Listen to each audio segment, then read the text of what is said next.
Order! Order! You are an incorrigible delinquent at times. Behave yourself, man!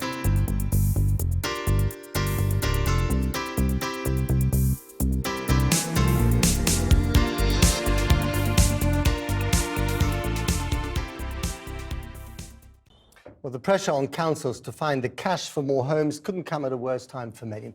Already struggling to fund social care for the elderly, they're now finding council tenants falling into rent arrears because of the changeover to universal credit. Some claimants are being left without any cash for months on end. Tomorrow, the architect of the government's welfare reform, Lord Freud, will be in Parliament to explain what is not working for this flagship policy. Here's our social affairs editor, Jackie Long. A simpler system that reduces administration and makes it easier for individuals to get what they are entitled to when they need it without major squabbles or rows or a real sense that they have to jump through 50 hoops. Bridgewater in Somerset, one of the first places in the country where universal credit has been extended beyond single job seekers. For Doreen Bowen, a mother who's unemployed, it hasn't lived up to IDS's billing of a straightforward system that makes sure people get what they need. They say it only takes 6 weeks to get up and running, but it doesn't. I didn't get any money for 2 months, and the rent didn't even get paid for 3 months. So that left me 3 months in arrears, which came out to 1,000 and some odd. My mum bought my food. She'd buy my milk, my sugar, my tea bags. And were the council quite sympathetic because the problems were all to do with universal credit? Yeah. Even they couldn't understand how the money situation worked out, so we were all confused.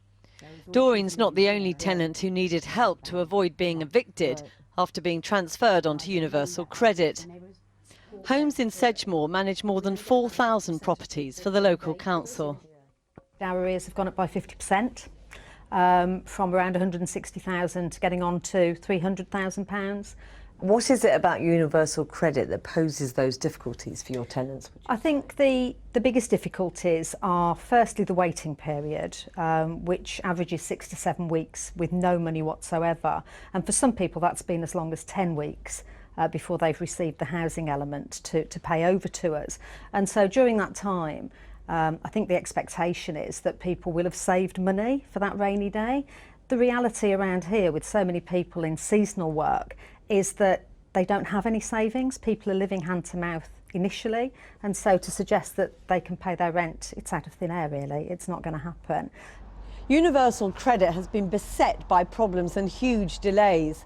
The Department for Work and Pensions predicted that by this point 7 million people would be claiming universal credit, when in fact fewer than 500,000 people have been transferred across.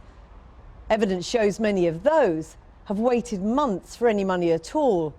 Their rent arrears are soaring, and housing associations are warning that problems with universal credit are having a devastating impact on families' lives. Latest figures show it's a problem across the country. 86% of universal credit claimants living in council homes are in arrears. The average amount they owe has almost doubled in 6 months, from £321 to £615. Halton Housing Trust in Cheshire, for example, has just 1,000 tenants on universal credit, but 920 of them are in arrears. In Croydon, there are 1,622 council tenants receiving universal credit, 1,258 in arrears. And there are other aspects of universal credit which have changed. Government cuts of £3 billion make the promise to make work pay harder to deliver. Before, overall, the system was more generous. Now it's less generous, and so we expect to see more people losing, and those losses actually greater than before, whereas the gainers are also, they're still gaining, or some of them are still gaining, but by less. Doreen says she hopes to return to work, but is still frightened she'd be worse off. She says the principle of universal credit isn't matched in practice. I don't think that they've really thought about it, how it affects people. They've just said, yeah, if we bring this in, it'll be okay. The Department for Work and Pensions said in a statement this evening they're aware there have been some issues rolling out universal credit and that they were providing extra support. The best way to help people pay rent, it said, was work. And universal credit has seen more people moving into work faster and staying in work longer than the old system. Jackie Long reporting.